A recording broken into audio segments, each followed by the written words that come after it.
Shalom, shalom, shalom Israël de Dieu. Que la paix et la grâce de Dieu soient sur chacun de nous. Toujours très heureux de nous retrouver, ce soir. J'espère que vous allez bien et que le Seigneur continue encore à vous bénir, à vous fortifier ensemble. Nous sommes ensemble et que la paix de Dieu continue à régner dans vos maisons, sur chacun de vous, et que toute la gloire revienne à notre Dieu.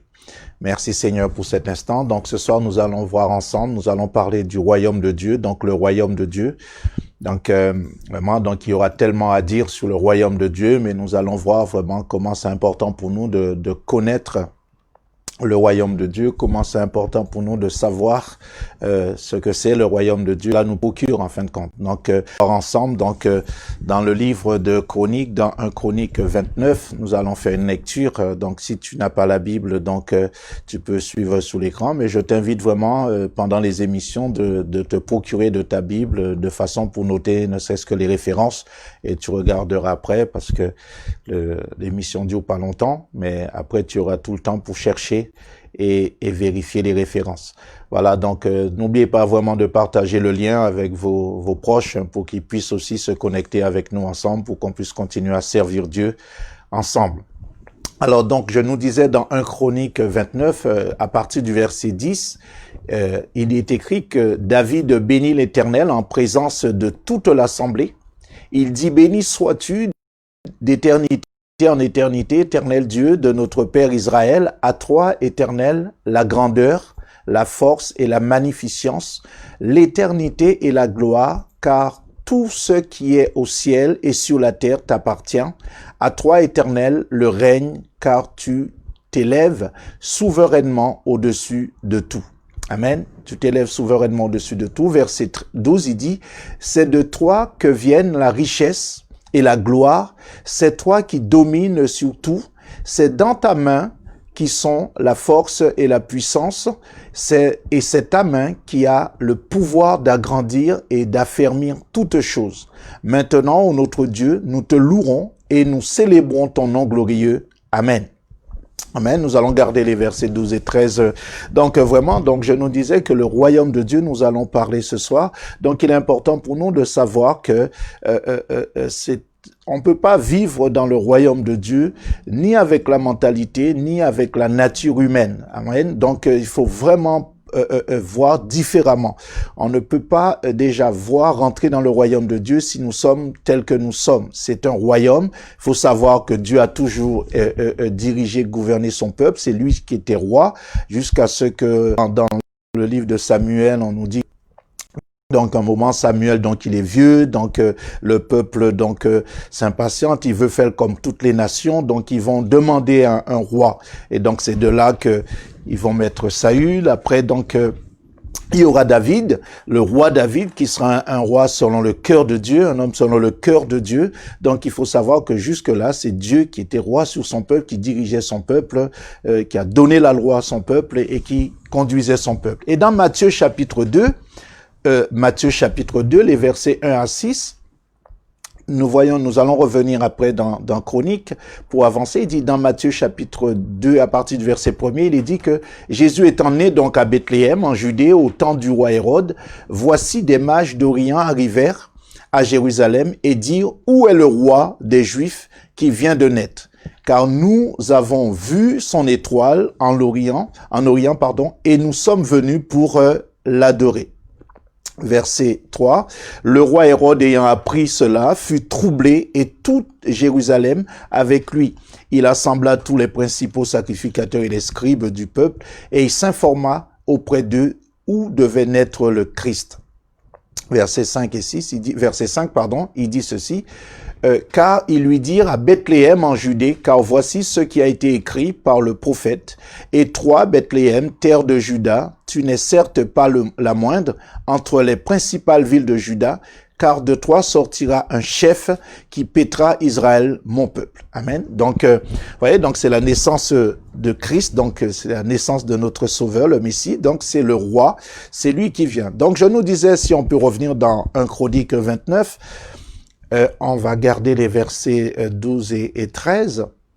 Donc, on nous parle du royaume de Dieu. Donc, je disais que c'est de toi, éternel. Donc, c'est de toi que viennent la richesse et la gloire. C'est toi qui domine sur tout. C'est dans ta main que sont la force et la puissance. Et c'est ta main qui a le pouvoir d'agrandir et d'affermir toutes choses. Amen. Donc, c'est éternel qui a le pouvoir de faire toutes ces choses. Alors, donc, comment parler ce soir du royaume de Dieu? Est-ce que tu as déjà fait cette entrée dans le royaume de Dieu, sachant que on ne peut pas entrer dans le royaume de Dieu comme nous sommes nés charnellement. C'est impossible.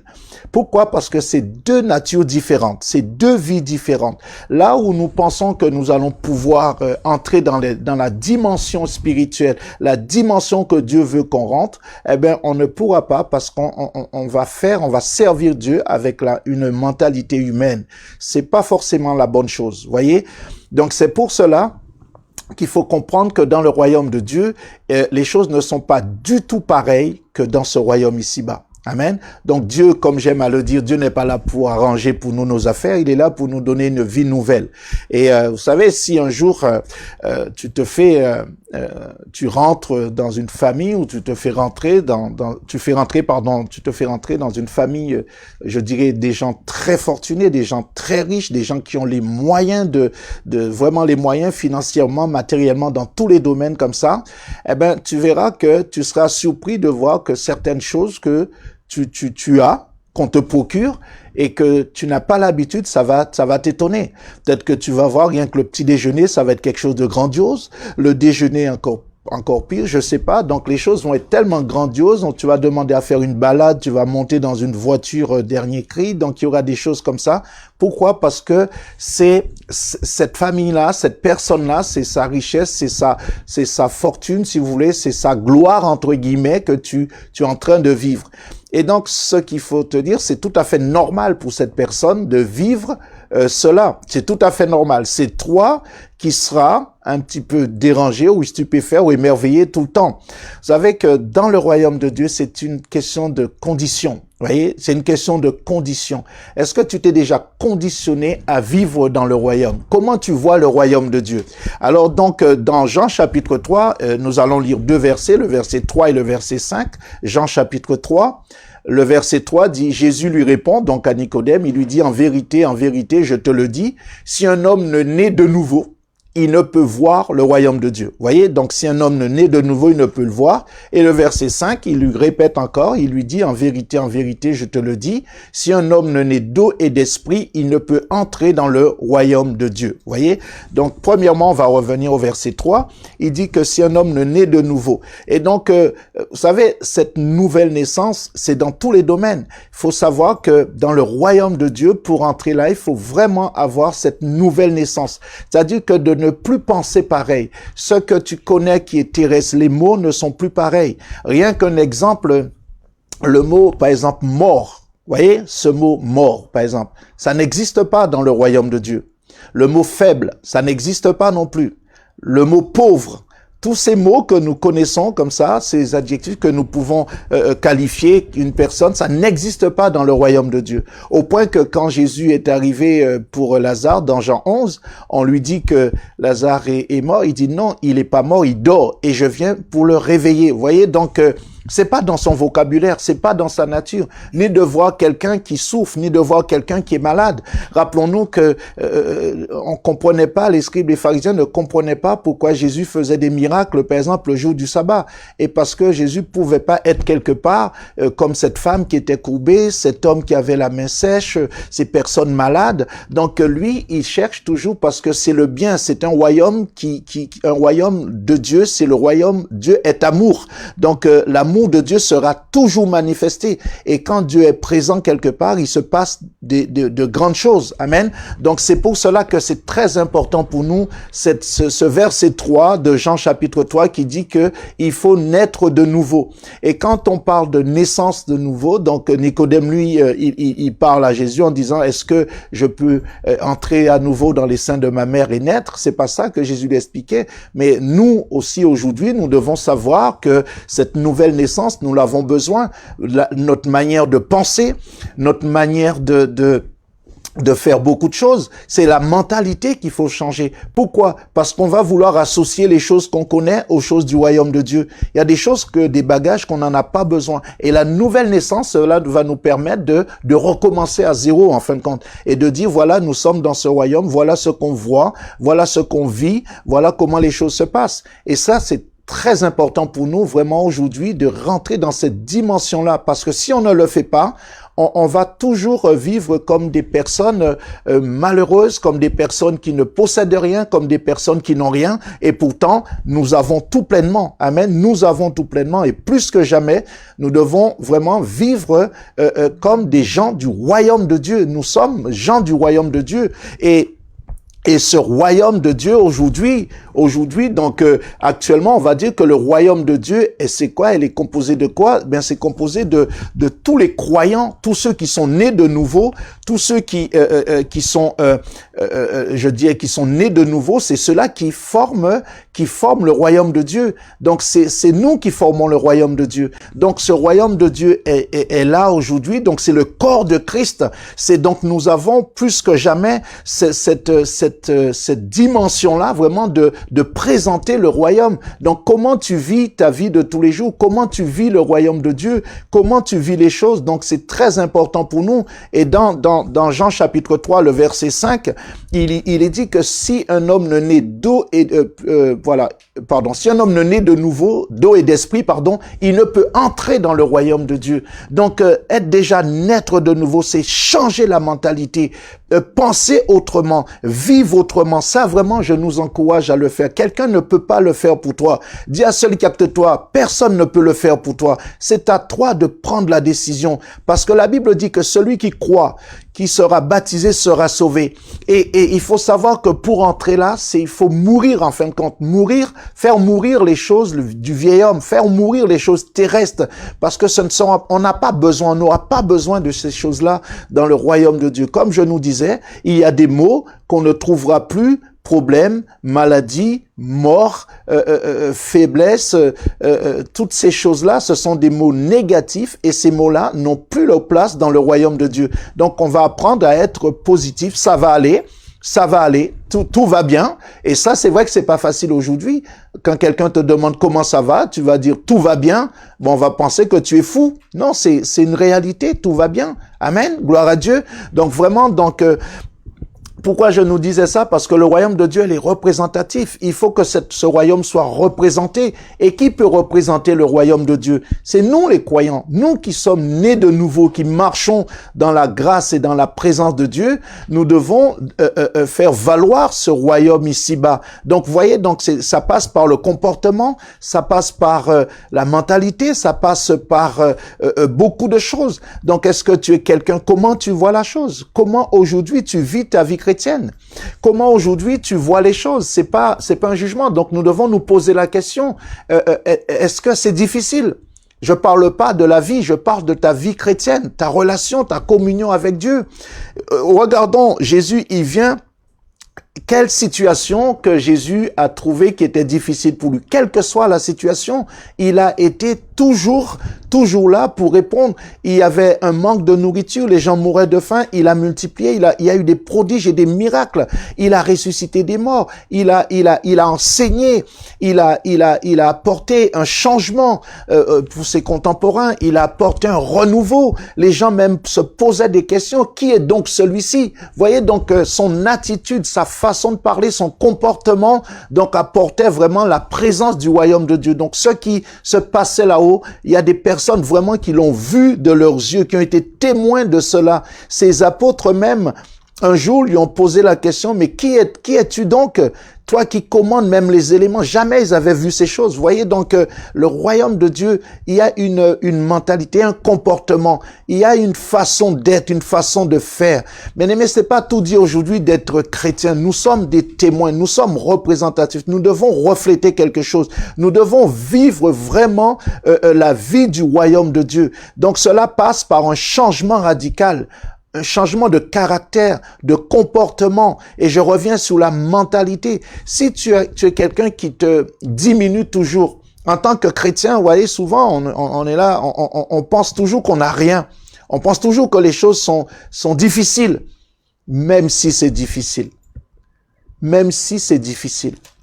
Mais je crois que Dieu est plus grand que tout. Le Seigneur est toujours plus grand que tout.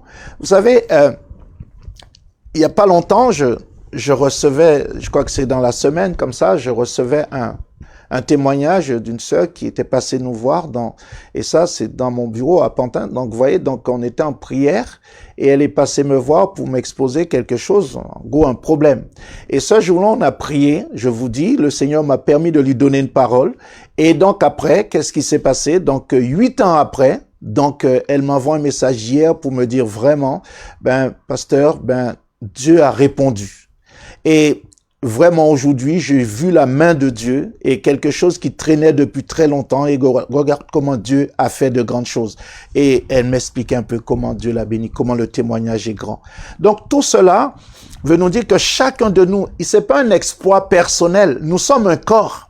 Donc, quand nous entendons que Dieu fait quelque chose dans le corps, c'est tout le corps qui est glorifié, c'est tout le corps qui prend. Donc, aujourd'hui, si tu sais que Dieu a fait quelque chose à travers ton frère ou à travers ta sœur, cela doit t'encourager, toi, à tenir bon. C'est ça le témoignage, que Dieu est avec nous. C'est ça le témoignage que Dieu est présent parmi nous. Dieu est présent au milieu de nous. Il n'a pas dit que c'est toi qui feras tout, mais le fait de savoir qu'il opère à travers nous, donc cela veut dire que tu es dedans, nous sommes ensemble. Alléluia. Donc c'est important cette mentalité qu'il faut vraiment demander au Seigneur qui nous ramène dans le royaume. Et comment on vit dans le royaume de Dieu? C'est quoi la dimension de quelqu'un qui est dans le royaume de Dieu? Eh bien, regarde ici-bas, tu pouvais dire certaines choses que tu faisais. Tu peux dire, je faisais ça avant, mais je ne le fais plus maintenant. C'est pas le fait de ne plus le faire, mais c'est quoi le comportement que tu as qui te permet de dire maintenant je le fais plus, mais voilà ce que je suis maintenant en fin de compte, ce que je suis. Donc cela veut dire que nous sommes des ambassadeurs, des témoins, des personnes qui représentent physiquement le royaume de Dieu ici-bas. Donc ça c'est là maintenant le challenge, c'est là maintenant que nous devons nous comporter, mais c'est pas, on va pas se forcer à le faire, parce que rappelez-vous, nous, on n'a pas forcé hier à être dans le monde, on était là, on faisait les choses, pour nous c'était comme ça, c'était naturel même, on le faisait, et c'est maintenant justement, il faut que ça devienne naturel pour nous d'être enfants de Dieu, de servir Dieu, d'être disciples, d'être serviteurs, d'être servantes, de vivre cette vie tout pleinement, sans penser que c'est quelque chose qui est là aujourd'hui et que demain, non, nous sommes rentrés dans l'éternité de Dieu. Amen. Nous sommes rentrés dans l'éternité de Dieu. Nous ne sommes pas rentrés dans quelque chose d'à peu près. C'est pour cela qu'il est important pour nous, aujourd'hui, plus que jamais, de faire en sorte que ce royaume soit visible et que la plupart des personnes qui cherchent un refuge puissent voir ton comportement, ta vie, puissent dire voilà, je veux quitter les choses qui sont là pour entrer dans ce royaume parce que c'est un royaume de paix, c'est un royaume qui procure la joie. Mais il faut pas que ça soit des mots, il faut que ça soit une identité, quelque chose qui t'accompagne. Regardons aujourd'hui, nous voyons en Europe, on a entendu depuis quelque temps les réfugiés, des personnes qui viennent. Pourquoi? Parce que ça représente l'Eldorado pour eux. Pour eux, c'est quitter un pays où c'est soit la guerre, soit la misère, soit je sais pas quel conflit. Mais venir là, c'est pour trouver quelque chose de différent. C'est pour trouver une paix, c'est pour trouver le travail, c'est pour trouver quelque chose qu'ils en ont pas. Et c'est ça. Et donc aujourd'hui, tu dois te sentir en tant qu'ambassadeur, quelqu'un qui représente ce royaume. En te voyant, les gens doivent pouvoir aujourd'hui, par milliers, par centaines de milliers, quitter ce royaume pour entrer dans le royaume de Dieu. Mais c'est à nous de faire en sorte que ce royaume soit présenté comme il est. Regardez le roi David, on parlait de David. David, l'onction qu'il avait sur lui, c'est le roi, c'est lui le roi. Donc, vous voyez, donc il n'était pas seulement là pour être un roi seulement, mais il avait une puissance. Et quand je nous parlais de mentalité, vous voyez, David n'a pas été celui qui marchait avec les choses du monde. David savait, il avait été appelé déjà, il a été appelé par Dieu. Il est allé dans le torrent pour chercher ce qu'il avait besoin pour combattre, pour gagner Goliath. Quand on fait partie du royaume de Dieu, eh bien, on s'attend à Dieu. Aujourd'hui, sur qui tu t'appuies? Aujourd'hui, qui est celui qui te donne la force et le courage d'avancer? C'est facile aujourd'hui, la facilité. Saül me donne ses vêtements, je le prends, j'y vais. Il a dit non, je suis pas habitué, reprends tes affaires. Pourquoi? Parce que Dieu l'a appelé et il sait que s'il l'a appelé, il va lui donner ce qu'il faut pour avancer. N'oublions pas que si nous sommes dans le royaume de Dieu, donc nous avons le Seigneur, ce qu'il veut, ce que Dieu veut, c'est qu'il reprenne sa place initiale dans notre cœur, dans notre vie. C'est le trône, c'est pour lui. Donc nous devons toujours faire en sorte de représenter le trône de Dieu et de toujours établir son trône pour qu'il siège. C'est pas seulement quand on va chanter, on va dire oui, on chante, c'est vrai, d'accord? Mais chaque personne, chacun de nous, nous devons veiller à ce que le trône de Dieu soit toujours établi dans notre cœur. Et c'est là qu'on va voir que nous bénéficierons et Dieu fera toujours en sorte qu'on soit le reflet de sa glorieuse présence en nous. Amen. Donc vraiment, c'est pas facile, mais il faudrait qu'on puisse avancer comme ça. Et c'est là que nous devons faire l'effort de demander au Seigneur vraiment de nous changer,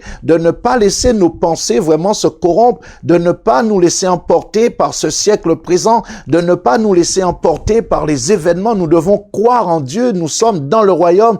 La Bible dit celui qui demeure à l'abri du Très-Haut repose à l'ombre du Tout-Puissant. C'est un refuge. Qui viendra nous détruire? Qui est assez grand et puissant pour détruire le royaume de Dieu? Et je nous disais aujourd'hui, actuellement, le royaume de Dieu, c'est tous les croyants, c'est tous ceux qui sont sauvés, tous ceux qui sont nés de nouveau. Donc Dieu à nouveau a repris les rênes de nos vies. Donc maintenant, aussi vrai qu'avant que Israël avait demandé, le peuple avait demandé un roi, c'est Dieu qui était roi de son peuple. Maintenant, Jésus est venu, eux ils ont rejeté Jésus, mais nous l'avons choisi comme notre roi, comme notre chef, alors nous sommes rentrés dans ce royaume. Amen. Et donc nous sommes des princes et des princesses, donc nous sommes vraiment à l'abri de toutes ces choses. Mais pour cela, il faut que tu puisses vraiment le faire entrer en toi. Bien aimé, vraiment, j'insiste là-dessus, c'est la mentalité. Commence par changer de langage, commence par être positif, commence par voir les choses différemment. Est-ce que la situation d'aujourd'hui te permet de dire non, je crois que je vais mourir, non, je crois que je vais, non, je crois. Tu es déjà passé. De toute manière, tu es déjà mort. Maintenant, tu vis et si tu vis, ce n'est plus toi qui vis. Amen. Donc, il y a en toi celui qui est éternel. Amen. Dis à ceux qui sont de toi, en toi, il y a celui qui est éternel. Donc, maintenant, il ne faut plus penser à mourir. Il faut penser maintenant à refléter cette gloire, ce royaume ici-bas pour ceux qui sont autour de toi parce qu'ils ont besoin d'un refuge. Ils ont besoin vraiment de rentrer dans ce refuge. Et c'est l'église. Je parle pas du bâtiment, je parle de toi. C'est toi qui représente aujourd'hui cet Eldorado, j'emploie un mot, ce refuge en Christ pour ceux qui sont pas à l'abri dans tout, qui ont besoin de... Regardons aujourd'hui, les gens se marient, divorcent, les gens se abandonnent les enfants. Il y a tellement de choses qui se passent, c'est la violence, tout ça. Les gens, vous pensez que les gens vont faire avec? On va pas faire avec. C'est pas parce que la personne te dit rien que la personne ne souffre pas. Les gens ont besoin de retrouver cette paix. Et cette paix se trouve en Christ. Amen. Et nous sommes aujourd'hui garants de cela. Et c'est là qu'il faut et c'est là que je t'invite, j'emploie un mot. C'est là que tu dois rentrer. C'est à toi de jouer. C'est à nous de jouer maintenant. C'est pas le moment de reculer, c'est pas le moment de baisser la tête, c'est le moment d'être fier, d'appartenir. Nous sommes le royaume de Dieu, amen, alléluia, et nous devons faire valoir cela. Et nous allons finir avec Apocalypse chapitre 1er, et on va prier après Apocalypse chapitre 1er, les 2 versets 5 et 6, qui dit « Et de la part de Jésus-Christ, le témoin fidèle, le premier-né des morts, et le prince des rois de la terre. » Je dis « le prince des rois de la terre » à celui qui nous aime, qui nous a délivrés de nos péchés par son sang et qui a fait de nous un royaume des sacrificateurs pour Dieu son Père. À lui soit la gloire et la puissance au siècle des siècles. Amen. Et amen, amen. Et je t'invite, on va garder ce texte encore sous les yeux. Je t'invite vraiment à ne pas... vous savez, des fois, nous avons une fausse modestie dans les affaires de Dieu. Jésus a fait de nous et déclare qu'il a fait de nous. C'est pas moi qui le dis, il a fait de nous. Voyez? Qu'est-ce qu'il a fait de nous? À celui qui nous aime, qui nous a délivrés de nos péchés. Par son sang. Verset 6, et qui a fait de nous un royaume des sacrificateurs pour Dieu son Père. Il est nous sommes cela. S'il le déclare comme ça, donc il faut te l'approprier et vivre en conséquence. Vous savez, nous sommes les élus. Et quand quelqu'un est élu, avant d'être élu, tu es n'importe qui, je ne sais pas. Mais dès que tu es élu, point but. Si c'est les élections municipales, une fois tu es élu, tu es monsieur ou madame le maire. C'est pas autrement. Si c'est les présidentielles, tu es élu, tu es monsieur le président. C'est pas autre chose. Donc, tu peux pas aujourd'hui te lever et dire t'es président et tant qu'il n'y a pas d'autre élection, tu te déchues toi-même, tu t'enlèves toi-même. Non. Dis à ceux qui de toi, tu es élu. Alléluia, si tu es élu, donc je vais nous relire le Apocalypse chapitre 1, les versets 5 et 6. Et je le lis pour toi ce soir, pour toi, amen, pour chacun de nous. Et de la part de Jésus-Christ, le témoin fidèle, le premier-né des morts et le prince des rois de la terre, à celui qui nous aime et nous a délivrés de nos péchés par son sang et qui a fait de nous un royaume des sacrificateurs pour Dieu son Père. À lui soit la gloire et la puissance au siècle des siècles. Amen. Donc vraiment, je t'encourage à ne pas laisser les circonstances et les événements de la vie te sortir et te dire que tu n'es pas élu. Tu es élu et Dieu t'a choisi. Maintenant, lève-toi, revêt-toi, remets tes vêtements de louange, un roi, une reine a un habit, d'accord? Arrêtons de l'habit, je parle pas de physique, je parle de la mentalité, je parle de ton comportement, même ton langage, ça représente ton habit. Mon ami, c'est comme ça. Alors maintenant, ne retournons plus en arrière, ressaisissons-nous, travaillons, parce que c'est le temps de l'Église, c'est une saison propice pour l'Église. L'Église, ceux qui ne sont pas éclairés, c'est maintenant qu'il faut que tu sois sur ton séant, c'est maintenant que tu marches et que plus jamais que cette parole que tu es lumière et sera lumière. Parce qu'il y en a vraiment, je nous dis, notre pays, je parle rien que de la France. Le truc est mondial, bien aimé. Dieu nous donne un bon coup de main là pour que vraiment que tu brilles. Et c'est le moment. Et que le Seigneur puisse te bénir pleinement. Et je t'encourage que la grâce et la paix de Dieu qui est en toi, la joie de Dieu qui est en toi, puisse être vraiment un reflet pour ceux qui sont autour de toi. Que le Seigneur puisse te bénir vraiment. Que le Seigneur puisse encore te fortifier. Et si tu n'as pas tout compris, relis Apocalypse chapitre 1er, versets 5 et 6 et toutes les autres références. Tu verras comment l'homme est béni quand il se confie en l'Éternel. Nous allons prier. Nous allons prier pour vraiment tous ceux qui sont découragés parce que c'est vrai que parfois le découragement peut être là. Rappelons-nous que les apôtres, ils sont dans la barque, Jésus dormait. Et eux, ils se disent, nous allons périr, le vent s'est soulevé, là, les éléments sont contraires. Et ils ont un rendez-vous. Et nous aussi, on sait qu'on a un rendez-vous. On sait que on est en train d'aller de l'autre côté. C'est là le rendez-vous. Mais ce qu'il faut savoir, c'est qu'il y aura toujours des éléments, des vents contraires. Mais cela ne veut pas dire que Jésus n'est pas dans la barque. Il est toujours dans la barque. Dis à celui qui est à côté de toi, Jésus est dans la barque. Alors, si tu t'es endormi spirituellement, réveille ton esprit, ordonne ton âme à louer l'Éternel. Amen. Vous savez, souvent, nous voulons toujours passer du temps dans la prière. Mais passer aussi du temps dans la louange et dans l'adoration. Ça, c'est une grande victoire aussi. Il faut pas arrêter de chanter. Amen. Il faut continuer à louer, adorer le Seigneur. Rappelons-nous de Paul et Silas dans la prison. Ils louaient, ils chantaient, ils priaient. Et là, il y a eu quelque chose qui s'est produit. Remets tes vêtements de louange, Église. Revêtons-nous de la puissance de Dieu, de la gloire de Dieu. Dieu t'a revêtu de sa gloire. L'onction qui est sur toi, vous recevrez une puissance. C'est la marque de Dieu. Si la marque de Dieu est sur toi, c'est pas pour que tu puisses seulement le dire, c'est pour que tu puisses aussi le vivre. Amen. Donc nous devons vivre cette onction, cette grâce qui est sur nous et refléter cette glorieuse présence. C'est la présence de Dieu et Dieu est amour et je nous encourage. Nous allons prier vraiment pour tous ceux qui sont découragés, qui se disent vraiment, voilà, on va prier pour toi. Pendant que je prie, pose ta main sur ton cœur. Éternel, notre Dieu, notre roi, tes disciples, ils étaient dans la barque, ils avaient un vent contraire, la mer qui s'était soulevée. Alors, Seigneur, Père, ils ont crié à toi et tu les as pas tués. Au contraire, tu as ordonné à la tempête, à la mer de se calmer pour que tes disciples passent passe calmement, dans le calme, passe dans la joie, Seigneur. Alors, Père, aujourd'hui, je le crois, plus que jamais, tu es avec nous, Seigneur. Quand les difficultés sont là, permets-nous de t'appeler, permets-nous de crier à toi, parce que tu dis quand un malheureux crie, tu entends. Alors, Seigneur, tu nous invites pas à crier après d'autres dieux, tu nous invites pas à crier après d'autres personnes, mais c'est vers toi que nous nous tournons, car nous levons nos yeux vers toi. C'est de toi que nous vient le secours, Seigneur. Apprends-nous vraiment à vivre comme des gens du royaume de Dieu. Merci, Seigneur. Nous allons prier.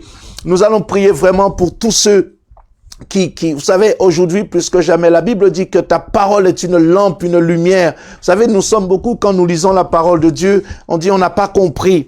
On n'a pas compris. On va prier pour que le Seigneur vraiment puisse nous faire grâce, pour qu'on puisse vraiment que la parole se révèle à nous. Nous avons besoin de la révélation du réma, de la parole de Dieu. C'est ça notre nourriture. Nous allons demander au Seigneur, je vais prier pour toi. Je vais prier de façon que le Seigneur te révèle sa parole, que quand tu liras la parole, qu'elle puisse t'éclairer, parce que nous devons être éclairés.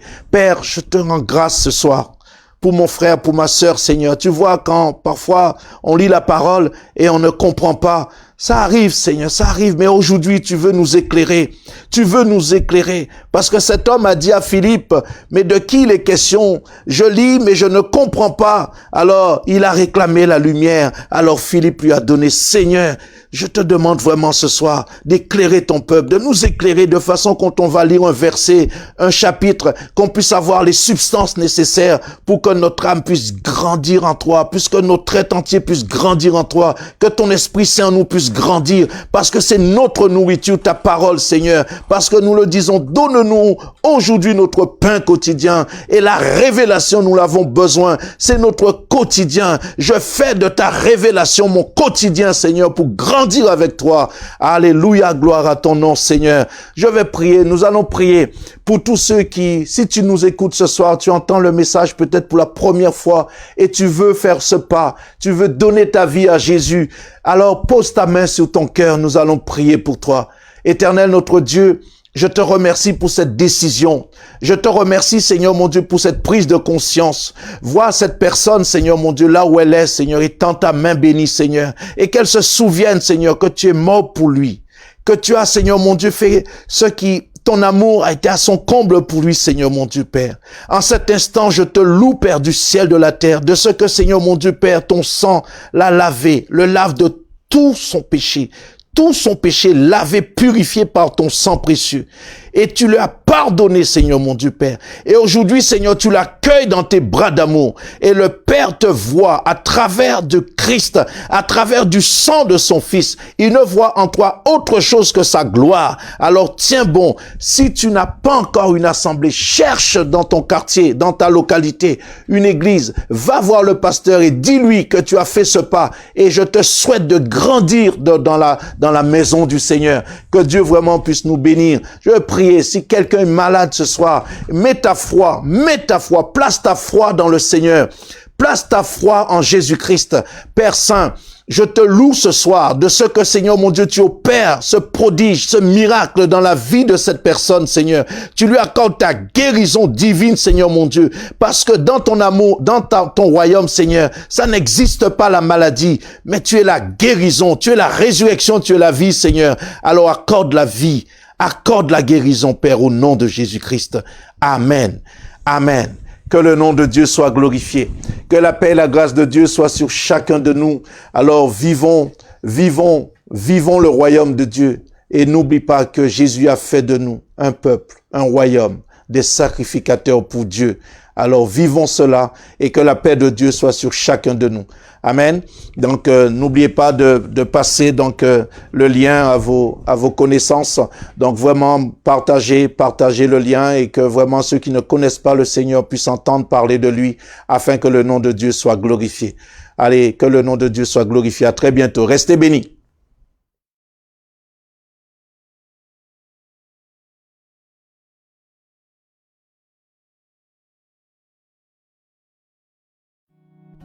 J'ai confiance en toi, Seigneur.